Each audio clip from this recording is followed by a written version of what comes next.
Good morning friends, ફરી અહીંયા પરેશ પુરોહિત YouTube ચેનલમાં સર્વે મિત્રોનું હાર્દિક સ્વાગત છે. તો આપણે જે ચેપ્ટર ચાલી રહ્યું છે પરમાણુનું બંધારણ, એમાં લાસ્ટમાં જે આપણે ભણ્યા છીએ ફોટો ઇલેક્ટ્રિક અસર. તો લાસ્ટમાં જે કન્સેપ્ટ ભણ્યા આપણે ફોટો ઇલેક્ટ્રિક ઇફેક્ટ ભણ્યા, એના પહેલા આપણે E બરાબર hc બાય લેમ્ડા, E બરાબર h nu, nu is equal to c by lambda, એને લગતા કેટલાક એક્ઝામ્પલ સોલ્વ કરીએ આપણે. તો હવે મિત્રો આપણો કોયડો 2.8 જે છે આપણી એનસીઈઆરટી બુકમાં કોયડો 2.8 આવેલો છે. બહુ ઇમ્પોર્ટન્ટ છે, ધ્યાનથી સમજજો એને. આ જે કોયડો છે બહુ જ ઇમ્પોર્ટન્ટ છે એકદમ સરળ, પણ એને કઈ રીતે સોલ્વ કરવાનો છે ધ્યાનથી સાંભળજો. આપણને એમ કીધું છે કે જ્યારે વિદ્યુત ચુંબકીય વિકિરણની 300 નેનોમીટર તરંગ લંબાઈ ધરાવતું વિકિરણ સોડિયમની સપાટી પર પડે છે ત્યારે 1.68 ગુણ્યા 10 ની 5 ઘાત જૂલ પ્રતિ મોલ 1.68 ગુણ્યા 10 ની 5 ઘાત જૂલ પ્રતિ મોલ ગતિ ઊર્જા ધરાવતા ઇલેક્ટ્રોન ઉત્સર્જિત થાય છે. એટલે કહેવાનો મતલબ કે આ પ્રકારનું કહી શકાય છે કેવું કે આપણી પાસે એક સોડિયમ ધાતુની સપાટી છે. બરોબર, વિચારી લો કે આ જે સપાટી છે એ સોડિયમ ધાતુની સપાટી છે. અને આપણે એવું કીધું કે ફોટો ઇલેક્ટ્રિક અસરમાં શું થાય, કોઈ ધાતુ હોય, ધાતુની સપાટી પર જ્યારે યોગ્ય ઊર્જા ધરાવતું વિકિરણ આપાત થાય તો ધાતુની સપાટીમાંથી ઇલેક્ટ્રોન મુક્ત થવાની જે ઘટના છે, ઘટનાને કહેવાય ફોટો ઇલેક્ટ્રિક અસર. હવે આ સોડિયમ ધાતુની સપાટી પર 300 નેનોમીટર તરંગ લંબાઈ ધરાવતું વિકિરણ આપાત થાય છે. એનો મતલબ કે આ જે વિકિરણ આપાત થાય છે એની લેમ્ડા બરાબર 300 નેનોમીટર આપણને આપેલું છે, તરંગ લંબાઈ આપેલી છે. અને એમાંથી જ્યારે ઇલેક્ટ્રોન ઉત્સર્જન થાય છે, આ સપાટી પરથી જે ઇલેક્ટ્રોન ઉત્સર્જન પામે છે એ ઇલેક્ટ્રોનની ગતિ ઊર્જા એટલે કે કાઇનેટિક એનર્જી બરાબર અહીંયા આપેલી છે આપણને 1.68 into 10⁵ જૂલ પર મોલ. એનો મતલબ એવો છે કે આ જે કાઇનેટિક એનર્જી આપી છે એ એક ઇલેક્ટ્રોન માટે નથી મિત્રો, એક મોલ ઇલેક્ટ્રોન માટે છે. એક મોલ ઇલેક્ટ્રોનને મુક્ત કરવા માટે આટલી ઊર્જાની જરૂર પડે. એક મોલ ઇલેક્ટ્રોનને મુક્ત કરવા માટે આટલી ઊર્જાની જરૂર પડે એવું અહીંથી આપણને કીધેલું છે. તો આપણને શું કીધું છે મિત્રો કે સોડિયમમાંથી એક ઇલેક્ટ્રોનને દૂર કરવા ઓછામાં ઓછી કેટલી ઊર્જાની જરૂર પડે. જો આટલા ઇલેક્ટ્રોનને દૂર કરવા માટે એટલે કે એક મોલ ઇલેક્ટ્રોનને દૂર કરવા માટે આટલી ઊર્જાની જરૂર પડતી હોય તો એક ઇલેક્ટ્રોન માટે કેટલી ઊર્જાની જરૂર પડે, પ્રશ્ન આ છે. અથવા આ તો ચલો સોરી આ તો કાઇનેટિક એનર્જી છે આપણી પાસે. આ જે છે શું છે, કાઇનેટિક એનર્જી. તો કે એક મોલ ઇલેક્ટ્રોન દૂર થાય છે તો એની સાથે સંકળાયેલ ઊર્જા આટલી હોય તો એક ઇલેક્ટ્રોનની ઊર્જા કેટલી હોય એવું કહી શકાય. આમાંથી તમારે એવું શોધવું હોય તો શોધી શકાય કે એક ઇલેક્ટ્રોન સાથે સંકળાયેલી ઊર્જા અહીં હું બાજુમાં એવું લખી શકું કે અહીંયા 6.022 ગુણ્યા 10 ની 23 ઘાત જેટલા ઇલેક્ટ્રોન મુક્ત થાય તો એના સાથે સંકળાયેલી ઊર્જા 1.68 into 10⁵ જૂલ હોય મિત્રો. તો therefore એક ઇલેક્ટ્રોન જો મુક્ત થતો હોય તો એના સાથે સંકળાયેલી ઊર્જા બરાબર કેટલી લખી શકાય. તો ઇઝ ઇક્વલ ટુ જે આ અહીંયા છે એ છેદમાં જશે, આ ક્રોસ ગુણાકાર એટલે 1.68 into 10⁵ divided by 6.022 into 10⁻23 power is equal to 1.68 ભાગ્યા 6.022 1.68 ભાગ્યા 6.022 બરાબર 0.278 તો 0.278 ગુણ્યા 10⁻18 જૂલ થાય. કારણ કે આ 5 ઘાત છે, 23 છે ઉપર જાય તો -23 વત્તા 5 એટલે 18 થઈ જાય. અથવા એવું લખી શકાય કે is equal two 2.78 into 10⁻19 joule. તો મિત્રો આ જે આપણે જે ઊર્જા શોધી છે ગતિ ઊર્જા એ કોની છે, એક ઇલેક્ટ્રોનની. આ જે ગતિ ઊર્જા શોધી છે એક ઇલેક્ટ્રોનની છે. આ જે ગતિ ઊર્જા છે એક મોલ માટે છે, એટલે કે 6.022 માટે. ચલો આ એક વસ્તુ સુધી કાઢી આપણે એક ઇલેક્ટ્રોન માટે. એક ઇલેક્ટ્રોન માટે મિત્રો એટલા માટે શોધી છે કે આપણે એક ઇલેક્ટ્રોનને દૂર કરવા માટે ઓછામાં ઓછી ઊર્જાની જરૂર પડે એ શોધવાનું. હવે અહીંયા જે આપાત વિકિરણ છે એની ઊર્જાને આપણે E કહી દઈએ. આ જે ધાતુની સપાટી છે એની ઊર્જા આપણે E0 કહી દઈએ. આપણે પહેલા શીખી ગયા છીએ આપાત વિકિરણની ઉર્જાને E સંજ્ઞા વડે દર્શાવાય, આની ઉર્જાને E0 વડે દર્શાવાય અને કાઇનેટિક એનર્જી 1/2mv² છે મિત્રો. તો હવે પ્રશ્ન એ છે કે અહીંથી આપણે જો E શોધવું હોય તો શોધી શકીએ. મતલબ કે જે આપણો આપાત વિકિરણ છે તો E બરાબર hc/λ. E hc/λ પરથી આપણી પાસે જે ફોર્મ્યુલા છે એના પરથી આપાત વિકિરણની ઉર્જા શોધી શકાય. ચલો h કેટલા તો 6.626 ગુણ્યા 10⁻⁻34. c કેટલા થશે 3 × 10⁸ ડિવાઇડેડ બાય લેમ્ડા તરંગ લંબાઈ 300 નેનોમીટર તેવું લખી શકાય. 300 ગુણ્યા 10⁻⁹ આને ઉપર લખી શકાય મિત્રો 300 ગુણ્યા 10⁻⁹ મીટર અથવા એવું લખી શકાય 3 ગુણ્યા 10⁻⁷ તો લખી દઈએ અહીંયા 3 ગુણ્યા 10⁻⁷ લખી દઈએ. ચલો 3 3 અહીંયા કેન્સલ થઈ જાય તો E બરાબર કેટલું આવશે ઉપર કેટલા વધે છે તો 6.626 તો 6.626 into 10⁻². પાવર કેટલી આવે છે આ -7 છે. -7 ઉપર જાય તો +7, 8 ને 7 15, 15 - 34 એટલે -19 joule.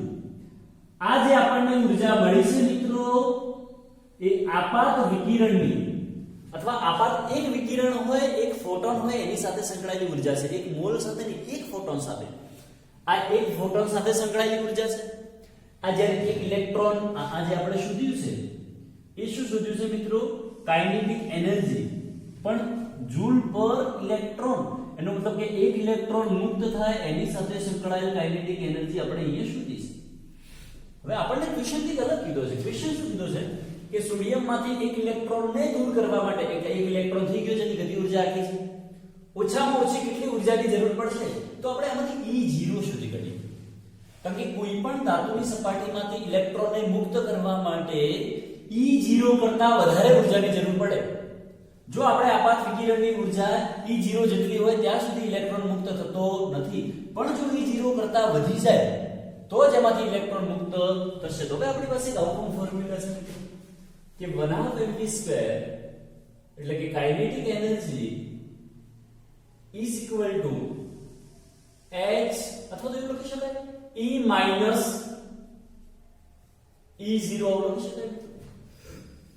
1/2mv² is equal to E minus E0 અથવા hν minus hν0. હવે એમાંથી આપણને 1/2mv² આપેલું છે એક ઇલેક્ટ્રોન માટે. E0 તો આપણે શોધવાનું છે. E0 કેટલા છે શોધવાનું છે. E આપણને અહીંયા મળી ગયું છે ઇલેક્ટ્રોન માટે. ચલો E0 ને કરતા બનાવવા બાજુ આવી જશે તો E0 is equal to E minus 1/2mv² is equal to ચલો E કેટલા છે આપણી પાસે અહીંયાથી લખી દઈએ આપણે કે E બરાબર કેટલા તો 6.626 ગુણ્યા 10⁻⁹ ઓકે માઈનસ 1/2mv² 2.78 ગુણ્યા 10⁻⁹. આ બંનેમાંથી 10⁻⁹ કોમન નીકળી છે. 6.626 માંથી 2.78 બાદ કરી દઈએ is equal to 6.626 minus 2.78 એટલે 3.846 ગુણ્યા 10⁻⁹ જૂલ. આટલી ઊર્જા કરતા જો થોડી પણ વધારે ઊર્જા આપવામાં આવે તો જ એમાંથી ઇલેક્ટ્રોન મુક્ત થાય છે. બાકી એમાંથી ઇલેક્ટ્રોન મુક્ત થશે નહીં. આ ધ્યાનમાં રાખવાનું ખાસ. 3.8 ગુણ્યા 10⁻⁹ જૂલ એવું કહી શકાય પ્રતિ ઇલેક્ટ્રોન. આ જે આપણે ઊર્જા શોધી છે એ શેના માટે છે કે એક ઇલેક્ટ્રોનને મુક્ત કરવા માટેની જરૂરી ન્યૂનતમ ઊર્જા છે. ફરી સમજાઈ દઉં તમને મિત્રો. આ જે લેમ્ડા આપેલું છે એના પરથી આપાત વિકિરણની ઊર્જા શોધી એક ઇલેક્ટ્રોન માટે E0 શોધવાના છે. અહીંયા આપણને કાઇનેટિક એનર્જી એટલે કે આ સપાટીમાંથી જે ઇલેક્ટ્રોન મુક્ત થાય છે એની ગતિ ઊર્જા આપી છે. પણ એ જે ગતિ ઊર્જા આપેલી છે એક મોલ માટે છે. તો એક મોલ માટે ગતિ ઊર્જા આટલી હોય તો એક ઇલેક્ટ્રોન માટે કેટલી તો એના આધારે એક ઇલેક્ટ્રોનની ગતિ ઊર્જા શોધી કાઢી. પછી 1/2mv² બરાબર E minus E0 પરથી આપણે E0 શોધી કાઢ્યું. હવે આ જે E0 છે એના કરતા જો થોડી પણ વધારે ઊર્જા આપવામાં આવશે તો સપાટીમાંથી ઇલેક્ટ્રોન મુક્ત થાય, બાકી ક્યારેય પણ ઇલેક્ટ્રોન મુક્ત થતો નથી. ઓકે, પછી ક્વેશ્ચન બાકી છે મિત્રો. ફોટો ઇલેક્ટ્રોનને ઉત્સર્જિત થવા માટે કેટલી વધુમાં વધુ તરંગલંબાઈની જરૂર પડશે? તો ઊર્જા અને તરંગલંબાઈ બંને એકબીજાના વ્યસ્ત પ્રમાણમાં છે. ઊર્જા ઓછી હોય તો તરંગલંબાઈ વધારે હોય, જેટલી ઊર્જા ઓછી એટલી તરંગલંબાઈ વધારે. તો આ ઓછામાં ઓછી ઊર્જા છે તો એના સાથે સંકળાયેલી તરંગલંબાઈ મહત્તમ હશે. તો વધુમાં વધુ તરંગલંબાઈ ઉત્સર્જિત કરવા માટે વધુમાં જે વધુ તરંગલંબાઈ છે લેમ્બડા, વધુમાં વધુ તરંગલંબાઈ લેમ્બડા ઇઝ ઇક્વલ ટુ, આપણે લખીએ E is equal to hc by lambda. તો લખી શકાય hc બાય E. હવે E આપણને પ્રશ્ન એ છે કે અહીંયા જે E શોધ્યો છે અથવા તો અહીંયા જે E લખવાનો છે મિત્ર, આપણે અહીંયા E એટલે હું એવું શબ્દ વાપરી શકું E0, કારણ કે આ જે ઊર્જા છે એના માટે છે આપણે E0 વાપરેલી છે, ન્યૂનતમ ઊર્જા. તો ઇઝ ઇક્વલ ટુ, ચલો h કેટલા 6.626 ગુણ્યા 10 ની માઈનસ 34 ઇન્ટુ 3 ગુણ્યા 10 ની 8 ઘાત ડિવાઇડેડ બાય E0 એ શોધી કાઢ્યા છે આપણે 3.846 ગુણ્યા 10 ની માઈનસ 19. તો બરાબર, ચલો કેલ્ક્યુલેશન કરીએ તો એપ્રોક્સ 6.626 ગુણ્યા 3 ડિવાઇડેડ બાય 3.846 બરાબર 5.168. 5.168 ગુણ્યા 10 ચલો પાવર કરી દઈએ આપણે. માઈનસ 19 ઉપર જાય તો પ્લસ 19 થાય. 19 ને 8 27 માઈનસ 34 એટલે માઈનસ 7 ઘાત જેટલું થાય મીટર. ઓકે, અથવા એવું પણ લખી શકાય કે ઇઝ ઇક્વલ ટુ 516.8 ગુણ્યા 10 ની માઈનસ 9 ઘાત મીટર, અને માઈનસ 9 મીટર થાય એટલે નેનોમીટર લખી શકાય. તો therefore lambda is equal two 516.8 nanometre થાય. મિત્રો કોઈ બુક્સમાં થોડું 517 પણ આપેલું છે, 518 છે, થોડું વેરિએશન આવશે. એનું કારણ છે કે આપણે અહીંયા ડિજિટ લઈ ગયા છીએ. કોઈ 3.84 લઈને કેલ્ક્યુલેશન કરે, કોઈ 3.846 કરે, એટલે અલગ અલગ, કોઈ 3.85 પણ આ અહીંયાથી એક ડિજિટ આમ ઉમેરાઈ જાય તો 3.85 લે. અલગ અલગ કેલ્ક્યુલેશનની મેથડને કારણે આન્સરમાં થોડા વેરિએશન આવી શકે, પણ સમજી શકાય એવો છે. ક્વેશ્ચન બહુ જ ઇમ્પોર્ટન્ટ છે, એને ધ્યાનથી સમજજો, બે વાર સમજજો, લખજો તો આવડી જશે. ફટાફટ નોટબુકમાં નોટ ડાઉન કરો.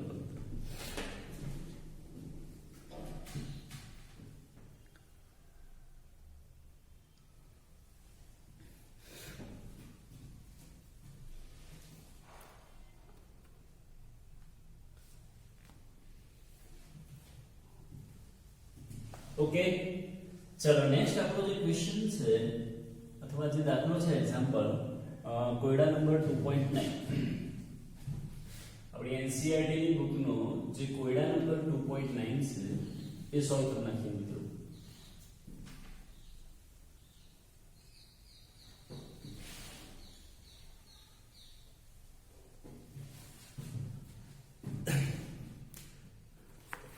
કોયડો 2.9 की क्या बता रहे हैं? कोयडो 2.9 एक धातु માટે દહેલી આવૃત્તિ, એક ધાતુ માટે દહેલી આવૃત્તિ. દહેલી આવૃત્તિ એટલે મિત્રો એવું કહી શકાય ન્યુ 0. દહેલી આવૃત્તિનો મતલબ થાય ન્યુ 0. ધાતુની સપાટીની પોતાની પાસે રહેલી જે આવૃત્તિ હોય E0 બરાબર h ન્યુ 0 7 ગુણ્યા 10 ની 14 ઘાત સેકન્ડ ઇન્વર્સ છે. 7 ગુણ્યા 10 ની 14 ઘાત સેકન્ડ ઇન્વર્સ છે. જ્યારે ધાતુ આવૃત્તિ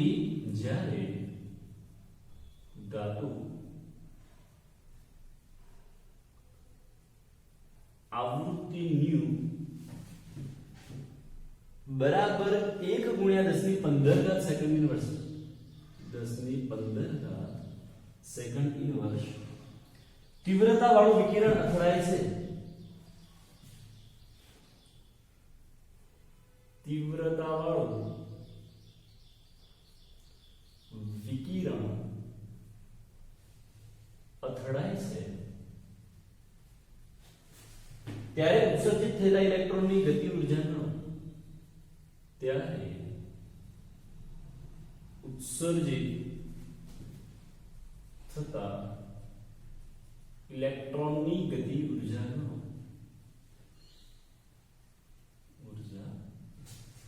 ધ્યાનથી વિચારો મિત્રો, ધ્યાનથી એકવાર તમે જાતે વિચારો, પછી આપણે ડિસ્કસ કરીએ. એકવાર બિલકુલ એને ધ્યાનથી વિચારો કે શું કહેવા માંગે છે ક્વેશ્ચન.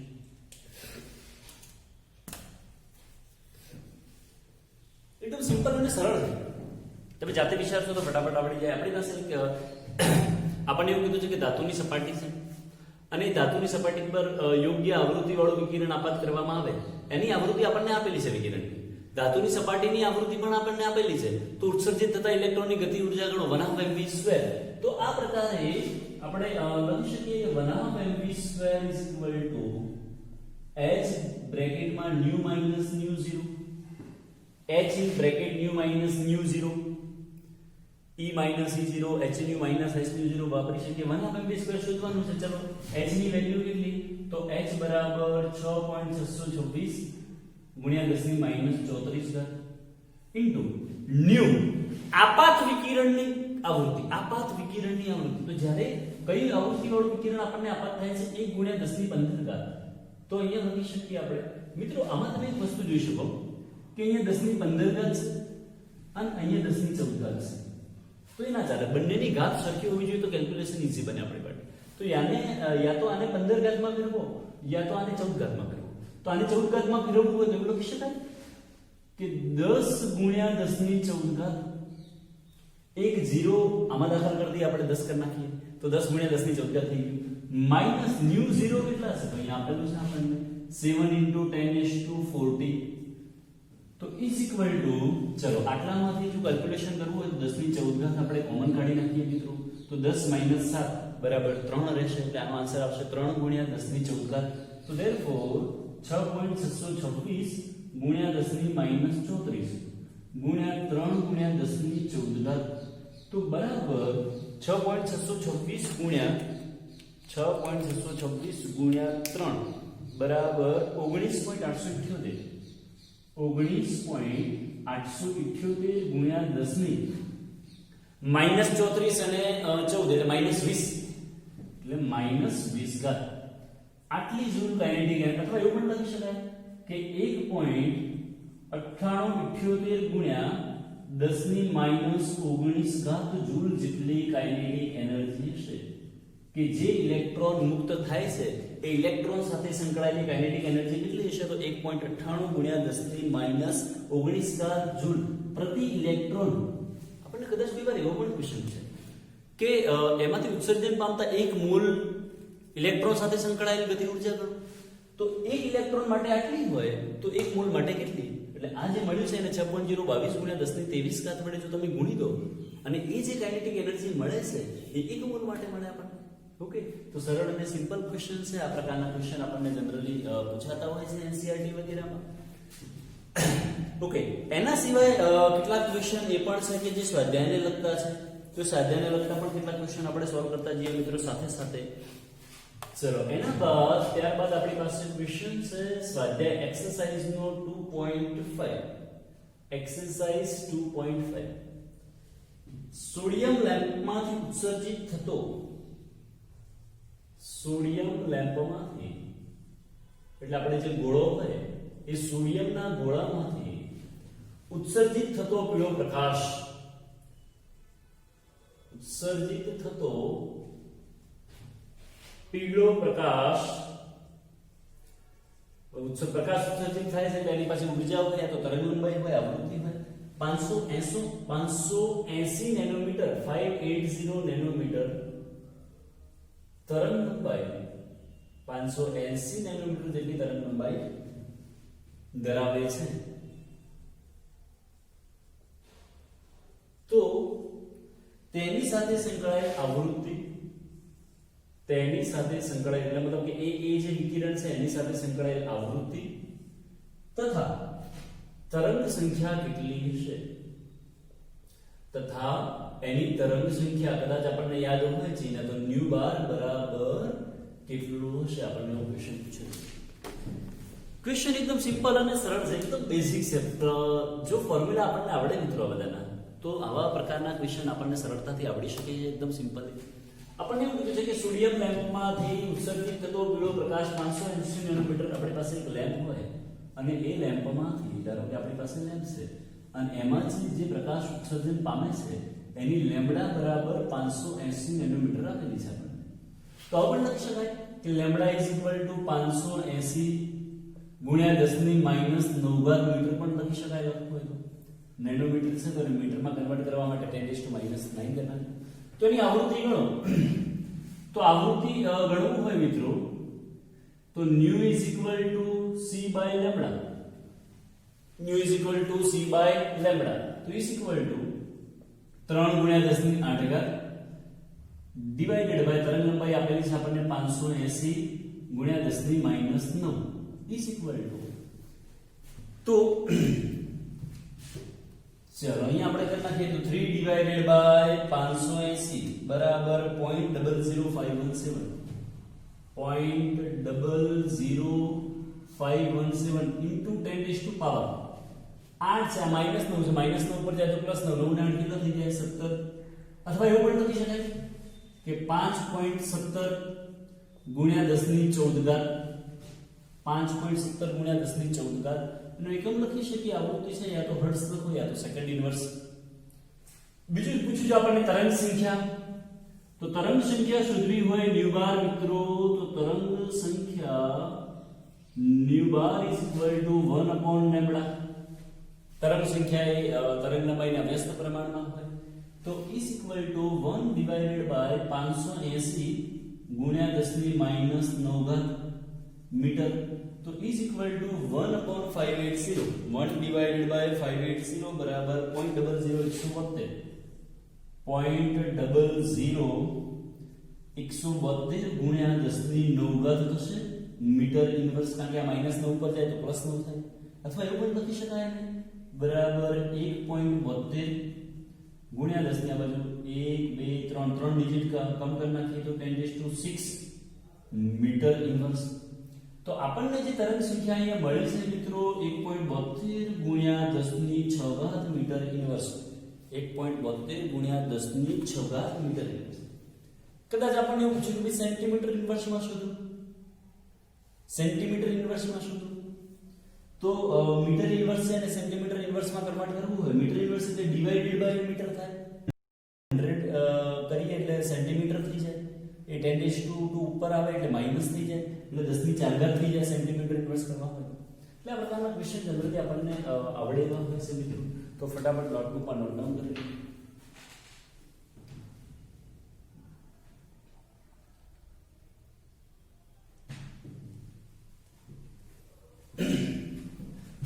ઓકે મિત્રો, તો આને લગતા ક્વેશ્ચન્સ આપણને આવડશે. આવો એક બીજો ક્વેશ્ચન પણ આપણે સોલ્વ કરી નાખીએ જે સ્વાધ્યાયનો છે. આ સ્વાધ્યાયનો 2.5 હતો મિત્રો. સ્વાધ્યાયના બધા ક્વેશ્ચન આમ તો તમે જાતે સોલ્વ કરશો તો પણ આવડી જશે, કારણ કે આપણી જે ફોર્મ્યુલા છે ફોર્મ્યુલા પરથી બધા દાખલા ગણી શકાશે. ચલો દાખલા નંબર 2.7 એક્ઝામ્પલ નંબર આપણી પાસે સ્વાધ્યાયનો 2.7 નંબરનો એક્ઝામ્પલ છે. એક આ પ્રકાર છે કે તરંગ જેનો આવર્ત સમય, એક તરંગ છે જેનો આવર્ત સમય, આવર્ત સમય એટલે આવર્તકાળ મિત્રો. આવર્ત સમય પણ શબ્દ વાપરી શકાય, આવર્તકાળ પણ વાપરી શકાય. 2 ગુણ્યા 10 ની માઈનસ 10 સેકન્ડ છે. તેની તરંગ લંબાઈ આવૃત્તિને તરંગ સંખ્યા ગણો. તેની તરંગ લંબાઈ લેમ્બડા ગણો. તેની તરંગ લંબાઈ લેમ્બડા, આવૃત્તિ ગણો ન્યુ, અને તેની સાથે સંકળાયેલ તરંગ સંખ્યા ગણો. ત્રણ વસ્તુ ગણવાની છે મિત્રો. તરંગ સંખ્યા ગણવાની છે, આવૃત્તિ ગણવાની છે અને તરંગ લંબાઈ ગણવાની છે. તો પહેલા તો પ્રશ્ન એ છે કે આવર્ત સમય જે આપેલો છે, આવર્ત કાળ, 2 ગુણ્યા 10 ની માઈનસ 10 ઘાત સેકન્ડ. તો એના પરથી શું શોધી શકાય? પહેલું આવૃત્તિ. આવૃત્તિ આવું લખી શકાય મિત્રો કે આવૃત્તિ બરાબર આવૃત્તિ new is equal to 1 upon આવર્ત સમય. 1 અપોન આવર્ત સમય. આવૃત્તિ બરાબર 1 અપોન આવર્તકાળ. આ યાદ રાખજો ફોર્મ્યુલા મિત્રો, આપણે જ્યારે થિયરી પોર્શન ચાલતો હતો ત્યારે પણ એની ચર્ચા કરેલી છે. ચલો કિંમત મૂકી દઈએ. Is equal to 1 divided by 2 into 10⁻⁻10 second. તો ઇઝ ઇક્વલ ટુ 1/2 એટલે 0.5 થાય. તો 0.5 into 10⁻10 અથવા એવું પણ લખી શકાય 5 ગુણ્યા 10 ની 9 ઘાત સેકન્ડ ઇન્વર્સ. આવૃત્તિ મળી ગઈ આપણને 5 ગુણ્યા 10 ની માઈનસ 5 ગુણ્યા 10 ની 9 ઘાત. 0.5 ગુણ્યા 10 ની 10 એક પોઈન્ટ આ બાજુ બચશે એટલે ઘાતમાં ઘટાડો થાય એટલે 5 ગુણ્યા 10 ની 9 ઘાત સેકન્ડ ઇન્વર્સ. તો આવૃત્તિ મળી ગઈ મિત્રો આપણને. હવે આવૃત્તિ મળી જાય તો એના પર તરંગ સંખ્યા નહીં તરંગ લંબાઈ મળી જાય. તો ચલો તરંગ લંબાઈ શોધીએ આપણે કે ભાઈ તરંગ લંબાઈ બરાબર તરંગ લંબાઈ લેમ્બડા ઇઝ ઇક્વલ ટુ લખી શકાય c by nu. Nu is equal to c by lambda, lambda is equal to c by nu. એનો મતલબ એવો થાય કે c બરાબર 3 ગુણ્યા 10 ની 8 ઘાત ડિવાઇડેડ બાય આવૃત્તિ 5 ગુણ્યા 10 ની 9 ઘાત is equal to 3 ભાગ્યા 5 0.6 into 10⁻². અહીંયા ઉપર 8 ઘાત છે, આ 9 ઘાત છે, આ ઉપર જશે તો -9 એટલે એવું લખી શકાય -1. તરંગ લંબાઈ છે તો એનો એકમ લખી દઈએ. તરંગ લંબાઈ જનરલી અહીંયા મીટરમાં આવશે તો 0.6 into 10⁻⁻1 મીટર લખી શકાય. અથવા એવું પણ લખી શકીએ 6 into 10⁻2 મીટર લેમ્બડા બરાબર lambda is equal two 6 into 10⁻2 થશે મિત્રો. એકદમ સિમ્પલ છે, આમાં કઈ વધારે લોજિક છે નહીં. ત્રીજું શોધવાનું છે આપણે તરંગ સંખ્યા. તો તરંગ સંખ્યા જે અત્યારે જ આપણે ફોર્મ્યુલા ભણ્યા હતા મિત્રો કે તરંગ સંખ્યા nu bar is equal to 1 by lambda is equal to 1 upon lambda. lambda આપણને મળી ગયું છે 1 divided by lambda is equal to 1 by 6 into 10⁻². તો is equal to 1 by 6 કરશું મિત્રો તો 0.16 સમથિંગ આવશે એટલે 0.1666 ગુણ્યા 10 ની 2 ઘાત બરાબર 1.66 ગુણ્યા 10⁻². અથવા 1 લખી શકાય મીટર ઇન્વર્સ. અથવા એવું પણ લખી શકાય 16.67 જે પોઈન્ટ આ બાજુ ખસેડીએ તો એવું લખી શકાય 16.67 સમથિંગ મીટર ઇન્વર્સ થઈ શકશે. તો આ શું મળી ગયું આપણને મિત્રો nu bar. તો તમે જોઈ શકો કે આ બધા જે ક્વેશ્ચન છે આપણી પાસે ક્વેશ્ચનમાં મોટા ભાગે એના એ જે ફોર્મ્યુલાસ બધા રિપીટ થાય છે મિત્રો. એટલે જ્યાં સુધી તમે ધ્યાનથી બધા જ ફોર્મ્યુલા નહીં કરો ત્યાં સુધી આપણને આવા પ્રકારના ક્વેશ્ચન આવડવાના નથી મિત્રો. તો સ્વાધ્યાયના 2.7 ક્વેશ્ચન છે, 2.5 છે, બાકીના કેટલાક ક્વેશ્ચન પણ છે એક્સરસાઇઝના જે આપણે નેક્સ્ટ ક્લાસમાં સોલ્વ કરીશું. ઓકે, ચલો, થેન્ક યુ.